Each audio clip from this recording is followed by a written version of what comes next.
வரலாற்றில் வன்னியர் மகாவம்சம். வன்னியர் மகாவம்சம் சுதந்திர இந்தியாவுக்கு முன்னாலேயே வன்னியர்களுக்கு என்று சங்கம் இருந்தது. இந்தியா என்ற ஒரு தேசம் உருவாவதற்கு முன்னாலே நமக்கு என்று ஒரு தேசம் இருக்க வேண்டும், நமக்கு என்று ஒரு சங்கம் இருக்க வேண்டும் என்று நினைத்த ஒரு இனம் வன்னியர் இனம் மட்டும்தான்.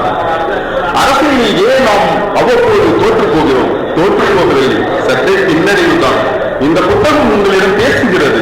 என்ன பேசுகிறது? நன்றாக ஆராய்ந்து பாருங்கள். இந்த புத்தகம் சற்றே உங்களுடன் உரையாடலை தொடங்குகிறது. என்னென்ன உரையாடல்களை தொடங்குகிறது?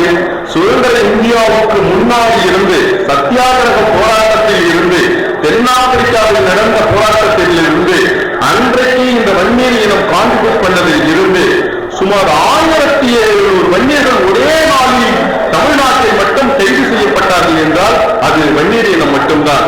ஐயா அவர்கள் தனக்கு எந்த பிரதிநிதித்துவமும் கொடுக்கப்படவில்லை, தன் இனத்துக்கு எந்த பிரதிநிதித்துவமும் கொடுக்கப்படவில்லை என்று அவ்வப்போது சாட்டையால் அடித்து இந்த சமூகத்திற்கு ஒரு எச்சரிக்கையாக, இந்த அரசியல்வாதிகளுக்கு ஒரு எச்சரிக்கையாக அவ்வப்போது கேட்கிறார். எப்படி கேட்கிறார்? இந்த புத்தகம் பேசுகிறது.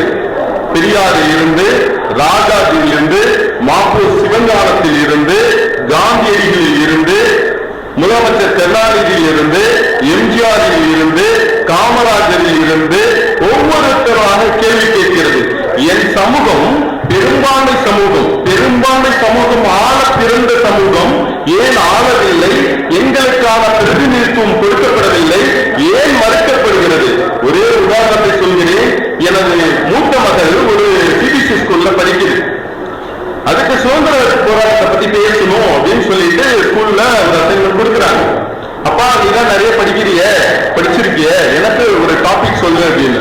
என்ன பேசணும் அப்படின்னு சொல்லி கேட்கிறேன். சுதந்திர தரத்தை பத்தி பேசணும், சுதந்திர போராட்ட தியாகிகளை பத்தி பேசணும், நீ ராமசாமி படையாச்சை பத்தி பேசு அப்படின்னு.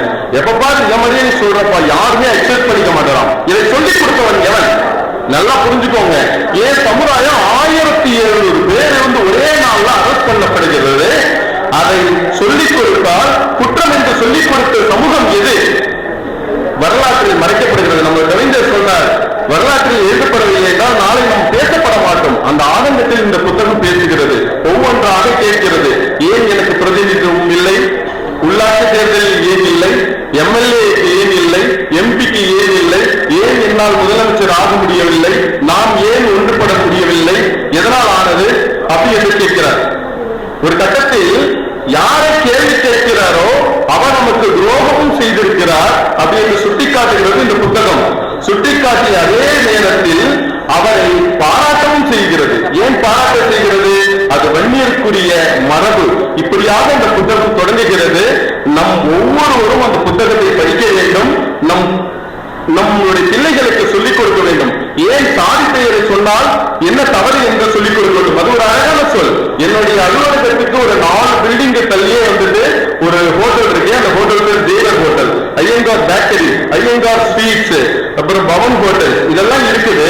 ஆனா நீங்க வன்னியர் ஹோட்டல் படையாச்சின்னு வச்சுட்டீங்கன்னா அதை மட்டும் ஜாதியாக சொல்லப்படுகிறது. ஏன் ஜாதியாக சொல்லப்படுகிறது?